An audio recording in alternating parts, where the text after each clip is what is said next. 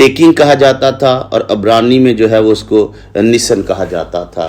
جب خداوند یسوع مسیح کی پیدائش نہیں ہوئی اس وقت تک مریم اور یوسف جو ہے وہ پہلے حصے میں تھے، یعنی ایروسن بیٹروتھنگ منگنی کے رشتے میں تھے، لیکن چونکہ یہودی کلچر میں تب بھی ان کے دلوں میں ایک دوسرے کے لیے احترام شوہر اور بیوی کا ہی تھا، اس وجہ سے اگلی آیت میں ان کو شوہر اور بیوی کے طور پر پیش کیا گیا ہے۔ میں سمجھتا ہوں کہ میں نے کوشش کی ہے کہ آپ کو یہودی کلچر میں جا کر اس ہسٹوریکلی ان کے بیک گراؤنڈ کو تھوڑا سا بیان کرتے ہوئے بتایا جا سکے کہ ان کا رشتہ جو ہے مریم اور یوسف کا رشتہ یسوع مسیح کی پیدائش سے پہلے کیا تھا اور بعد میں ان کا رشتہ جو ہے وہ کیا ہو سکا۔ اور میں ایمان رکھتا ہوں کہ آپ نے اس ویڈیو کے وسیلہ سے برکت پائی ہے اور مریم اور یوسف کے رشتے کو سمجھ سکے ہیں، اور میری گزارش ہوگی آپ سے کہ آپ ضرور اس ویڈیو کو دوسروں تک شیئر بھی کریں، اور اگر ابھی تک آپ نے اس چینل کو سبسکرائب نہیں کیا تو ضرور اس چینل کو سبسکرائب بھی کریں، اور اپنے اس سے برکت اگر پائی ہے تو اپنے کامنٹ کے ذریعے سے اپنی رائے کا اظہار بھی کریں، لائک بھی کریں۔ خداوند آپ سب کو بڑی برکت عطا کرے۔ شکریہ۔ God bless you all. آمین۔